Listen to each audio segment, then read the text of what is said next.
surya sisih etan padang sesulake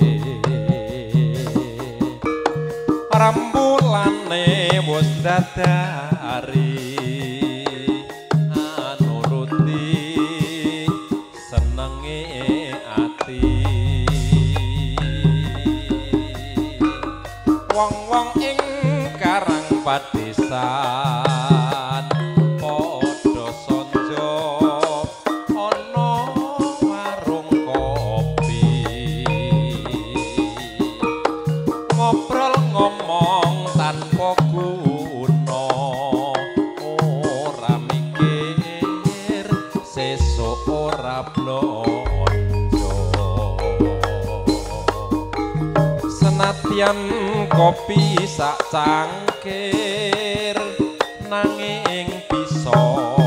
gawe padange pikir yen ora ngopi sak sore katone awake nglentere wis misuwur kopi jahe rasa enak seger lan maglege agawe tentreming pikir ayo padha ngunjuk kopi jahe derekaken wilujeng rawuh atur dumateng para punden para kadang bisa nikaken bener rawuh kang mijil saking tlatah Belang salam Patendoko kadherekaken wilujeng pinarak lelenggahan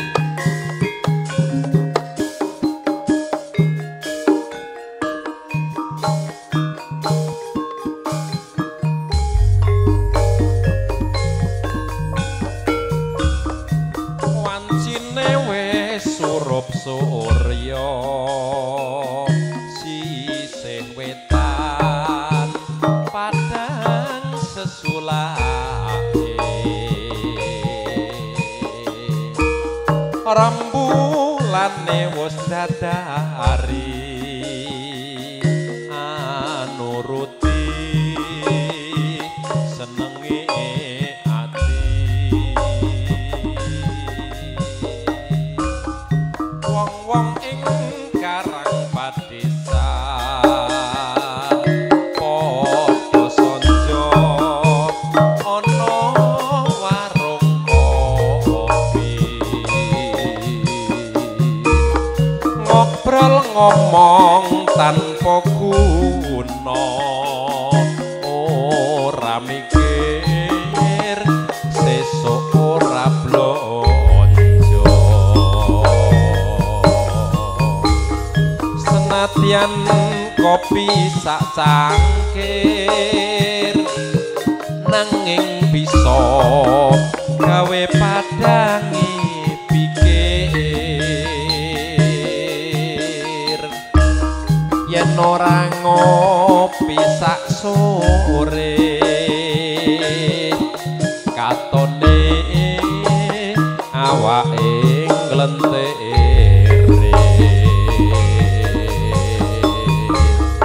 wis misuwur kopi jahe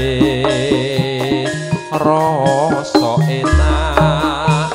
seger lan maglege agawe tentreme pikir ayo padha ngunjuk kopi jahe senadyan kopi sak cangkir nanging bisa gawe padange pikir yen ora ngopi sak sore katone awake nglentere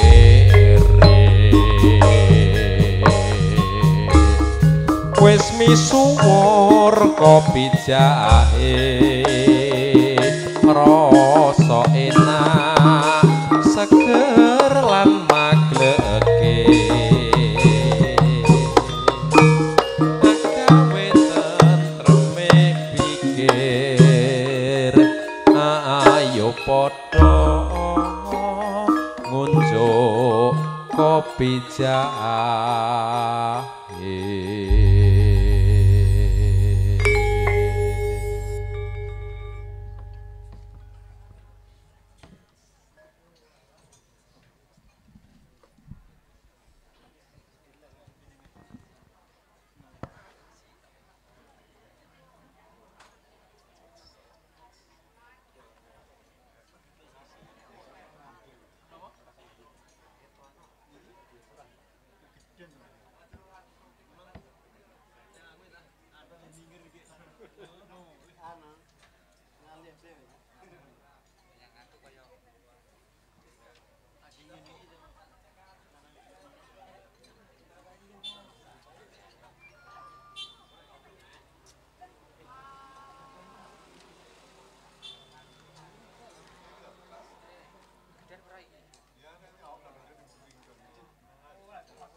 Assalamualaikum warahmatullahi wabarakatuh.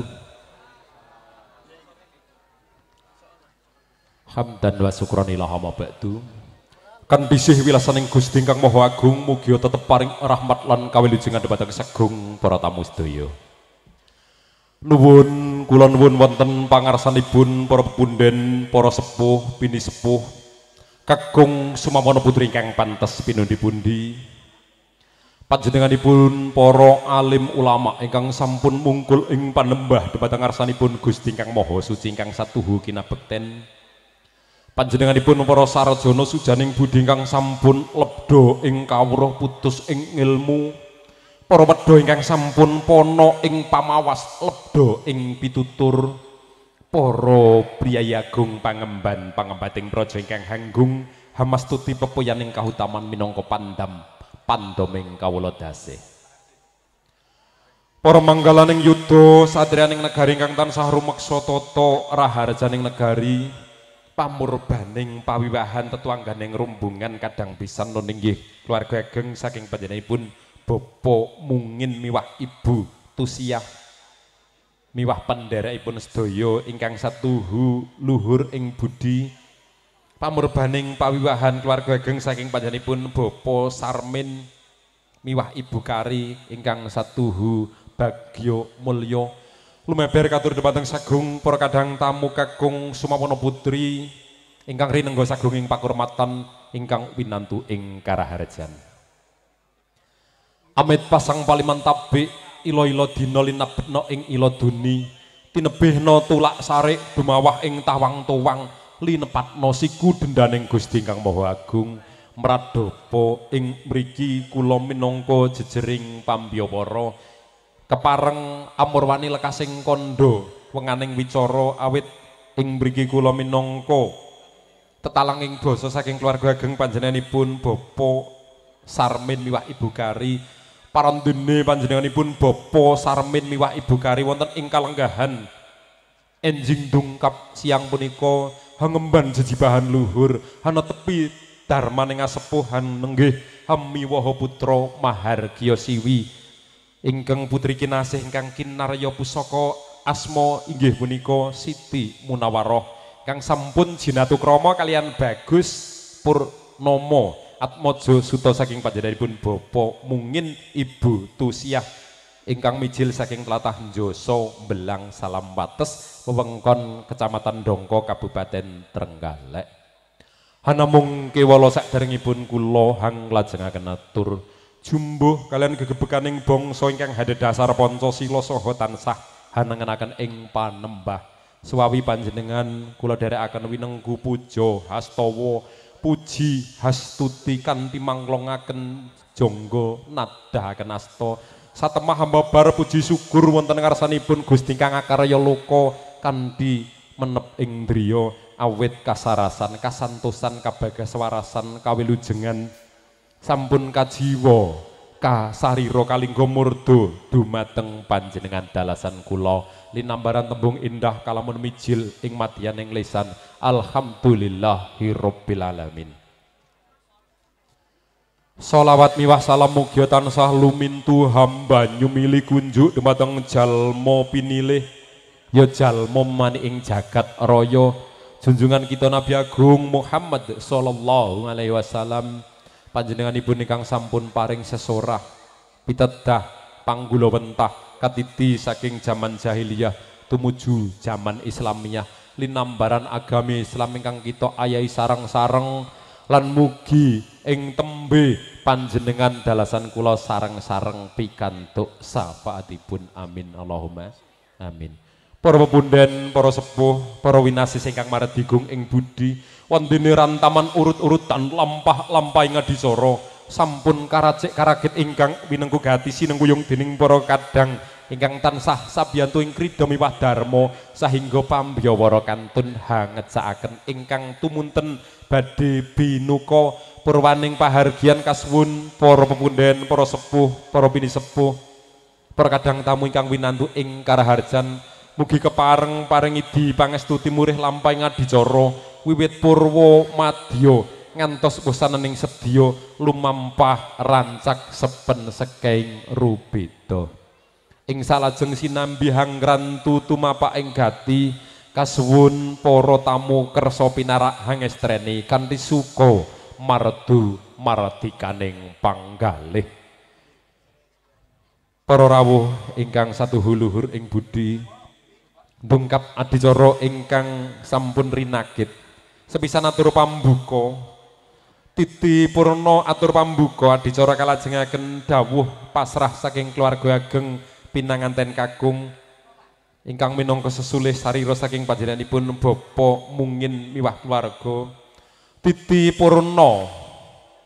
dawuh pasrah pamedhar sabda pasrah saking keluarga pinanganten kakung ing mangke adicara kalajengaken panampi ing pasrah saking keluarga pinanganten putri ingkang ing mangke arsa kasarira dening panjenenganipun Bapak Muhammad Fauzan ugi kalajengaken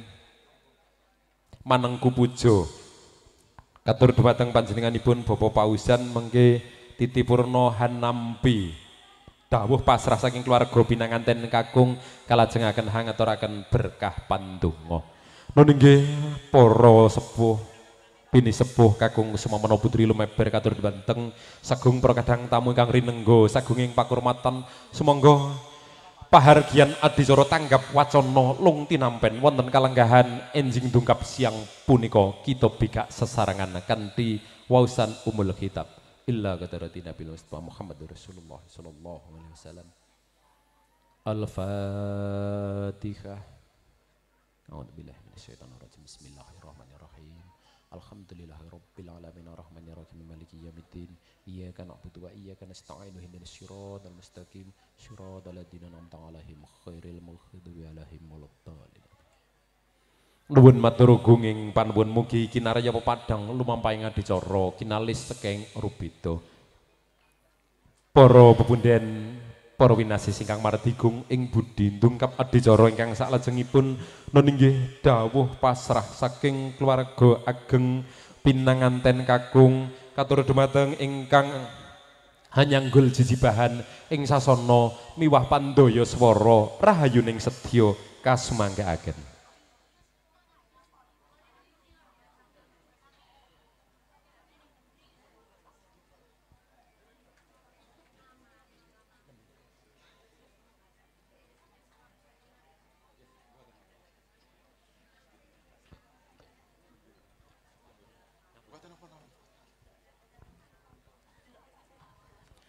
Assalamualaikum warahmatullahi wabarakatuh. Bismillahirrahmanirrahim. Alhamdulillahirrabbilalamin. Alhamdulillahilladzi an'ama alaina binikmati iman wal islam. Alhamdulillahilladzi hada li hadanallah wa ma kunna linahtadiya la laula an hadanallah. Al ayat. Hadiratul kiram, para alim, para ulama wal budola ingkang kawula hormati, para bapak kyai, ibu nyai, adik santri ugi ingkang kawula mulyakaken. Dumateng para pinisepuh, sesepuh, haji sepuh, kasepuhan ingkang satuhu, kinurmatan satuhu, cirakatan wonten dalem mriki ugi ingkang kawula hormati. Dumateng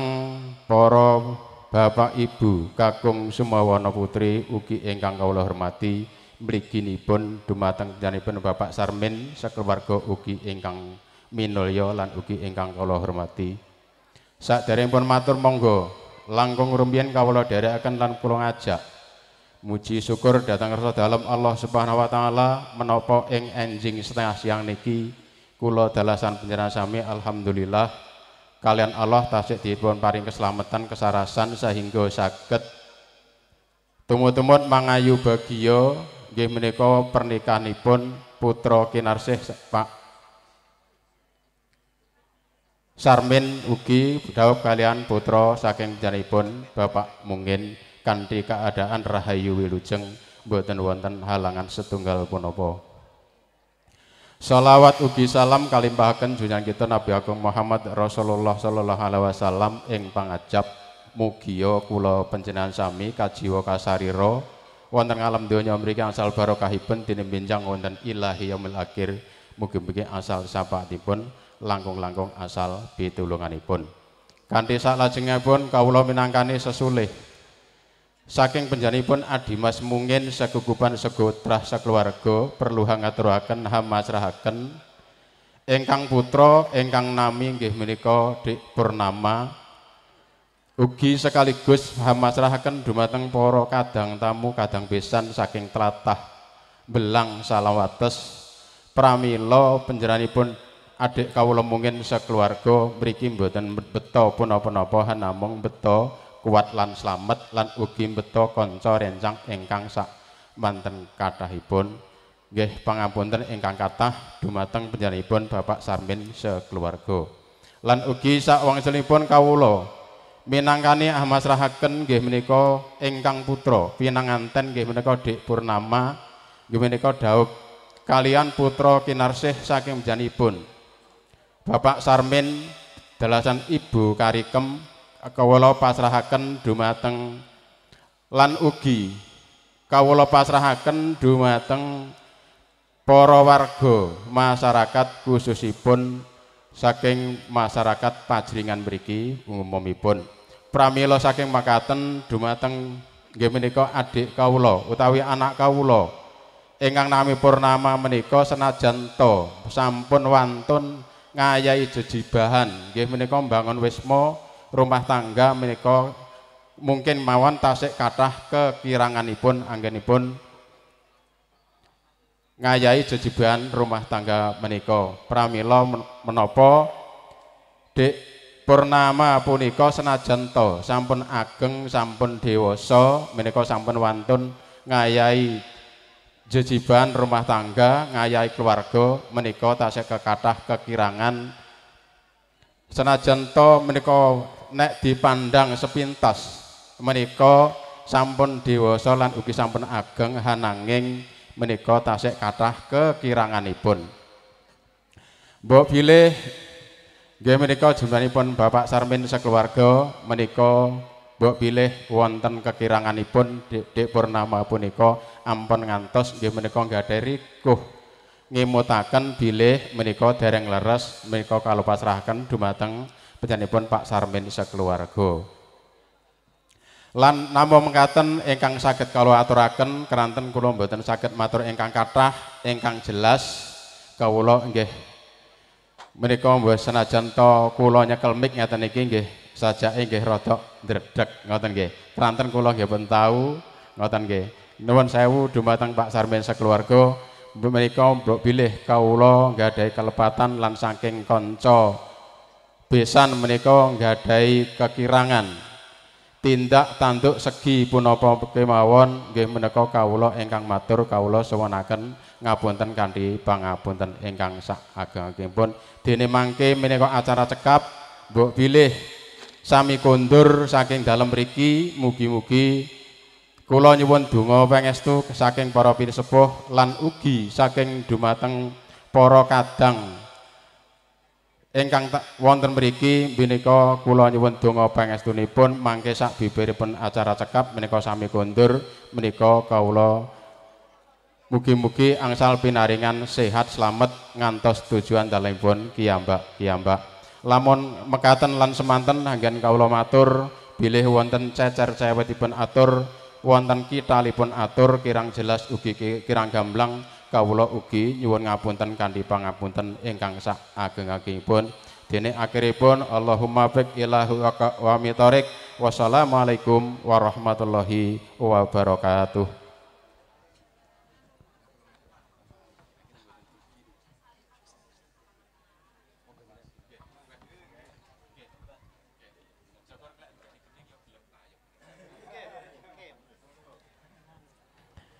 Tetes titis tetes mentes dawuh pangandikan saking panjenenganipun Bapak Sesulih saking panjenenganipun Bapak Mungin miwah Ibu Tusia katur dumateng panjenenganipun dipun aturaken matur gunging panuwun ingkang tanpa pepindhan perbunden para sepuh para pinisepuh kakung semawana putri ingkang pantes pinundi-pundi sagunging para kadang tamu ingkang rinengga ing pakurmatan ndungkap adicara ingkang salajengipun noninggih dawuh utawi atur panampi saking keluarga ageng pinanganten putri minangka sesulih sarira saking panjenenganipun Bapak Sarmin Arso Kasariro dening panjenenganipun Bapak Muhammad Fauzan ing mangke kalajengaken manengku puja katur dhumateng panjenenganipun Bapak Muhammad Fauzan ing sasana miwah pandaya swara kasumanggaken.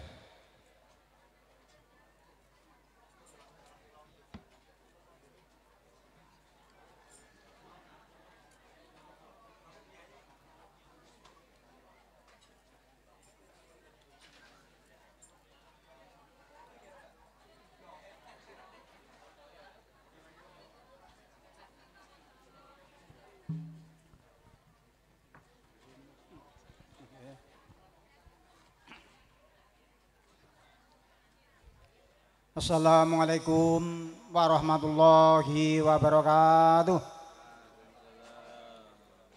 Bismillahirrahmanirrahim. Alhamdulillahi rabbil alamin. Wa bihi nasta'inu ala umuri dunya waddin. Assalatu wassalamu ala asrofil anbiya'i wal mursalin. Sayyidina Muhammad wa ala alihi wa ashabihi ajma'in wa la hawla wa la quwwata illa billahil aliyil azim. Qala rabbi shrah li sadri wa yassir li amri wahlul 'uqdatam min lisani yafqahu qawli. Amma ba'du. Hadratul kiram dumateng para bapak kiai saha ibu nyai ingkang tansah sumanding kitab ilahi ingkang kawula dhereki lan ingkang kawula mulyakaken lan dumateng para bapak alim ulama para bapak imam-imam jamaah patayat muslimat saha para pinisepuh aji sepuh ingkang sami rawuh wonten ing menika panggenan ingkang kawula mulyakaken lan dumateng pejabat pamong desa mulai RT RW ngantos dumateng Bapak Kepala Desa khususipun dumateng Bapak Kepala Dusun ingkang kawula mulyakaken lan dumateng bapa mungin sekeluarga sak penderekipun ingkang kawula mulyakaken kemantos sekalian khususipun kemantos putra Nak Purnomo sak penderekipun ingkang kawula mulyakaken lan dumateng para bapak tamu undangan ingkang kawula mulyakaken lan dumateng para pelayan pramugari ingkang kawula hormati lan dumateng sedaya ingkang rawuh wonten ing menika panggenan muslimin muslimat rahimakumullah. Keparenga wonten ing saat punika wonten ing detik punika kawula tansah nderek memanjataken puja puji syukur wonten ngarsanipun Allah Subhanahu wa taala ingkang tansah maringi pinten-pinten kanikmatan, karahmatan, taufik sarta hidayah so inayah dumateng kawula lan panjenengan sedaya khususun nikmatul ngutmah nikmat ingkang ageng yakni iman wal Islam lan nikmat ingkang saklajengipun ingkang boten saged kita etang sesarengan salah setunggalipun kawula lan panjenengan sedaya dipun paringi kesehatan zahir batin saged rawuh wonten ing menika panggenan kanthi kawontenanipun sami sehat-sehat walafiat sumangga kita syukuri kanthi waosan alhamdulillahirabbil alamin. Kaping kalihipun sanjungan sholawat salam barokah ingkang sak tepat-tepatipun sak ageng-agengipun mugia kunjuk dumateng baginda Rasul sallallahu alaihi wasallam kanthi waosan Allahumma sholli wa sallim ala sayyidina Muhammad wa ala ali sayyidina Muhammad. Beliau ingkang nuntun kawula lan panjenengan sedaya minat zulumati ilan nur mulai zaman gelap gulita peteng dedet zaman kebodohan nuju zaman islamian zaman penuh keilmuan yakni agami Islam ingkang kados kita ayahi ing saat punika lan panjenenganipun mugi-mugi dipun ridhani dipun idini kan Allah Subhanahu wa taala nyapangati dumateng kawula lan panjenengan sedaya fid dini wa dunya wal akhirah. Allahumma amin ya rabbal alamin. Hadirin hadirat muslimin muslimat rahimakumullah. Kawula jumeneng wonten ngarsa panjenengan sedaya pinangka sesulih saking Bapak Sarmin saha Ibu Kari kanthi mawakilaken dumateng kawula sugeng rawuh sugeng pinarak sugeng dhahar menapa wontenipun nggih wontenipun mekaten menika sakjatosipun anggenipun niat anggenipun tata-tata menika sampun saweg dangu ning kawontenanipun nggih mekaten menika sumangga dipun dhahar sakwontenipun kalih ngantosi sing dereng angsal sekul monggo lan matur agunging panuwun atas rawuhipun panjenengan sedaya khususipun Bapak Mungin serombongan sak penderekipun Bapak Sarmin matur agunging panuwun sugeng rawuh sugeng pinarak wonten menika panggenan menawi Bapak Sarmin sak rombongan sak keluarga saha masyarakat menika kok kirang anggenipun persiapan kirang sopan kirang daharan kirang papan pinaraan kirang unjukan kirang berkatan Bapak Sarmin sakeluarga namung nyuwun pangapunten ingkang saageng-agengipun. Wau kalian Bapak Mungin ingkang mewakili sanjangipun ngendikanipun boten beto menapa-menapa tapi kula gorohaken nek mboten ngasta menapa-menapa kula tingali lare-lare 6 niku wau enten sing wangsul ping 3 ping 2 nyunggi ngantos nginggil sirah wau saking kathahipun pramila keluarga mriki namung matur agunging panuwun atas sumbangsih panjenengan saking Bapa Mungin sak rombongan mboten saged mbales menapa-menapa Bapak Sarmin namung ngiringi doa mugi-mugi dadosa ngamal hasanah panjenengan manggih wonten ing yaumil qiyamah Allahumma amin ya rabbal alamin. Kaping kalihipun wau ngajeng dipun pasrahaken si kemantos putra yakni ingkang dipun asmani Purnomo wau sampun dipun pasrahaken dumateng anak kawula Siti Munawaroh sakmenika sampun dipun tampi kalian anak kawula Siti Munawaroh sajake nggih pun ceria pun bangga pun bahagia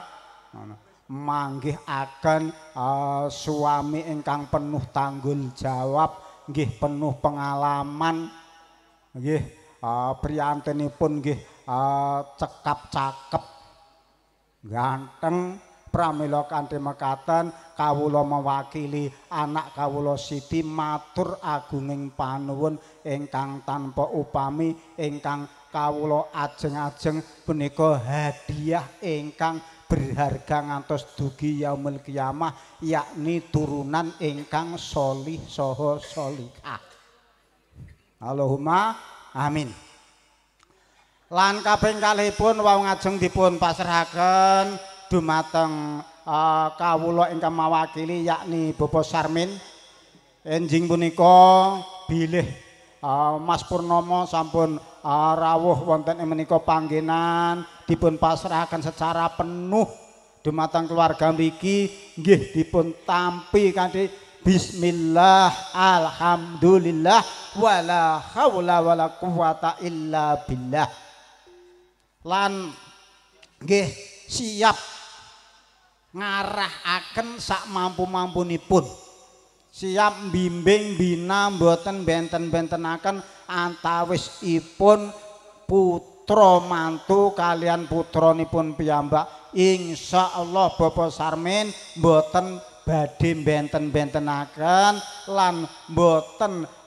badhe ndamel kembang rasan turut tangga insyaallah siap negur secara langsung siap musyawarah secara langsung tapi nggih sak mampu-mampunipun lan saklajengipun nggih wau ngajeng dipun pasrahaken dumateng keluarga mriki pamong mriki dumateng Bapak Kyai mriki tokoh masyarakat mriki kawula ingkang mewakili nggih alhamdulillah menika dinten tambah jamaah kanthi mugi-mugi kalian Allah Subhanahu wa taala keluarga mriki saha masyarakat mriki kanthi lantaran tambahipun jamaah mugi-mugi nambah ana berkah lan mugi-mugi nambah ana bahagia reja ingkang akhiripun membuahkan manfaat maslahah bidini wa dunya wal akhirah Allahumma amin ya rabbal alamin. Kaping sekawanipun wau ngajeng bilih sampun acara sampun cekap keparenga pamit dan saking keluarga mriki sak jatosipun nggih kirang ikhlas nggih kirang lega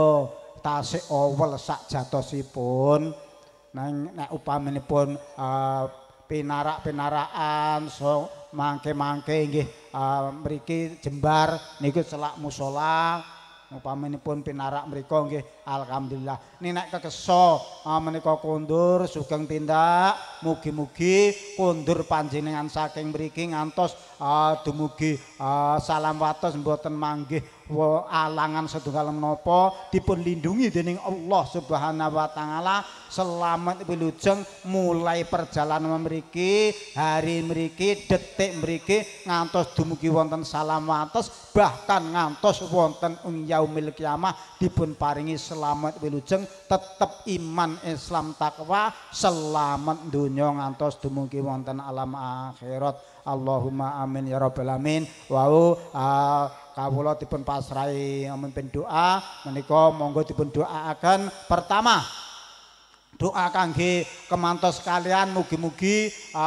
dipun paringi sejahtera bahagia sakinah mawaddah warahmah mugi-mugi gadhah turunan ingkang sholih lan sholihah Allahumma amin ya rabbal alamin ila hadratin nabi Mustafa Muhammadin sallallahu alaihi wasallam al-fatihah a'udzu billahi minasyaitonir rajim bismillahirrahmanirrahim alhamdulillahirabbil alamin arrahmanir rahim maliki yaumiddin iyyaka na'budu wa iyyaka nasta'in ihdinas siratal mustaqim siratal ladzina an'amta 'alaihim ghairil maghdubi 'alaihim waladdallin amin wa ila jasati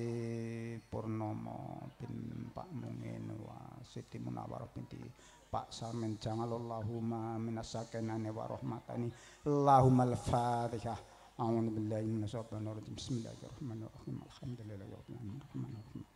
iyyaka na'budu wa iyyaka nasta'in ihdinas siratal mustaqim siratal ladzina an'amta 'alaihim ghairil maghdubi 'alaihim waladdallin a'udzu billahi minasyaitonir rajim bismillahirrahmanirrahim Allahumma shalli wa sallim ala sayyidina Muhammad wa ala sayyidina Muhammad sayyidil awwalin wal akhirin radhiyallahu tabaraka wa ta'ala an kulli ashabi rasulillah alhamdulillahi rabbil alamin bismillahirrahmanirrahim hamdan na'imin hamdan syakirin hamdan yuwafi na'amu wa yuwafi majidu ya rabbana lakal hamdu hamman yanbaghi li jalalika wa 'azimi sultanik Allahumma shalli wa sallim ala sayyidina Muhammadin sallallahu tungtina biha min jamil ahwali wal afat wa taqdilana biha jamil hajat wa tudhhiruna biha min jamil sajat wa tarfa'una biha dakal darajat wa tublana biha ka sholiyat min jamil khairati fil jannati babdal mamat Allahumma barik Allahumma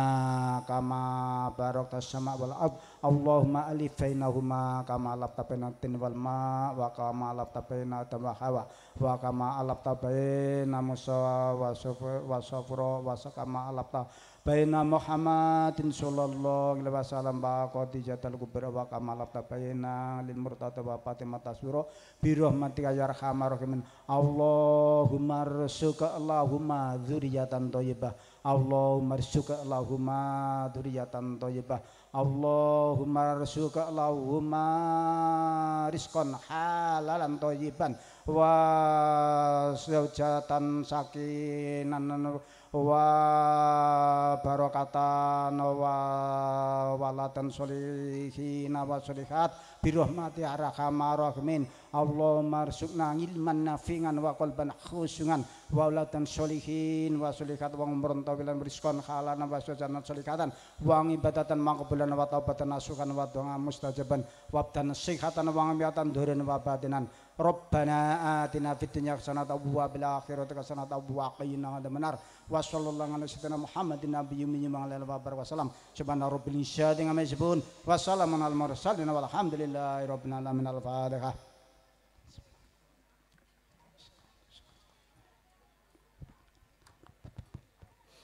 semanten lan mekaten ingkang kawula aturaken saha kula sekeluarga khususipun Bapak Sarmin sekeluarga nyuwun pangapunten ingkang saageng-agengipun wabillahi taufiq hidayah waridho wal ihnayah ihdinas siratal mustaqim wallahul muwaffiq ila aqwamit thoriq akhiru kalam assalamualaikum warahmatullahi wabarakatuh.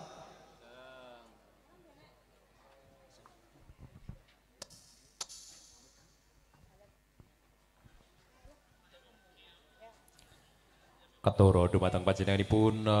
Bapak Muhammad Fauzan dipun aturaken matur nuwun ing panuwun. Para winarsis ingkang amaradi gung ing budi titipurna manengku puja pratandha yekti yenta adicara tangkep wacana wonten ing kalanggahan enjing dungkap siang punika sampun paripurna. Alhamdulillah lumampah kanthi boten wonten rupi tunggal punapa awit saking panjengkuyung saking para punden para sepuh para pinisepuh ingkang sampun kepareng sedya manunggal nyawiji paring panjengkuyung wonten ing pahargyan kalanggahan siang punika dipun aturaken matur gunging panuwun ingkang tanpa pepindhen. Sumangga adicara tanggap wacana kita tutup sesarengan kanthi wasan hamdalah. Alhamdulillahirabbil alamin. Saking kula minangka jejaring pambiya para mbok bilih anggen kula pratitisaken lampahing adicara ya. Wiwit purwa madya ngantos pusananing sedya tartamtu kathah kekiranganipun. Kula nyuwun tumut ing samudra pangaksama ingkang tanpa pepindhan. Nun inggih ing salajeng adicara suka parisuka sarengan kalian kadang-kadang saking rimba musik ingkang sowan sesarengan kalian kadang-kadang MA audio Saito video syuting kinanten Tri Swarwati ingkang sampun siaga ing karya sawega ing diri kinen hangaturaken panglipur katur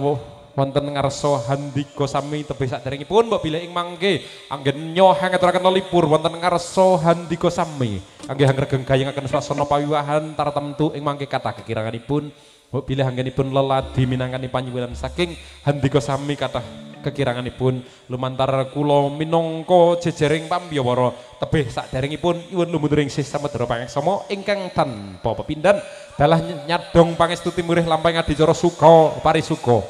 ingkang arsa tinarbuka mugi kinalis nurbidonir ing sambikala awit purwa madya ngantos posananing sedya. Nuwun kula sakadang sarangan kalian rimba musik marak sowan wonten ngarsa handika sami. Nyuwun pangapunten ingkang tanpa pepindhan ugi hangaturaken matur gunging panuwun ingkang tanpa upami katur dumateng keluarga ageng saking panjenenganipun Bapak Sarmin Bakul Kayu Ibu Kari parandene handika sami sampun kersa nampi kula sakadang sayektosipun kula sakadang ngentosaken suka bombong birawani waradaya sehingga ing mriki kula sakadang ngaturaken matur gunging panuwun lumeber katur dumateng para warga wonten ing tlatah lingkungan RT 57 RW 13 Pajringan Ngandong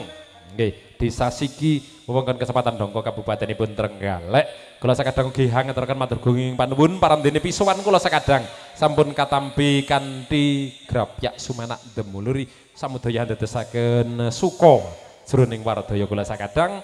Nuwun kula nuwun arsa ngaturaken setunggal lelagon pambuka sarengan Tri Swarwati kang sampun siaga ing karya rimba musik MA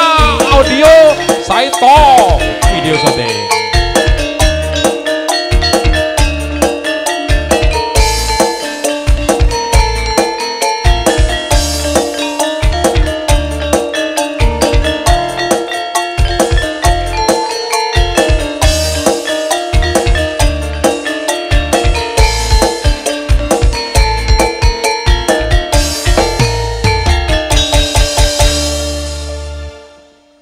Wayah wengi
Apa pancen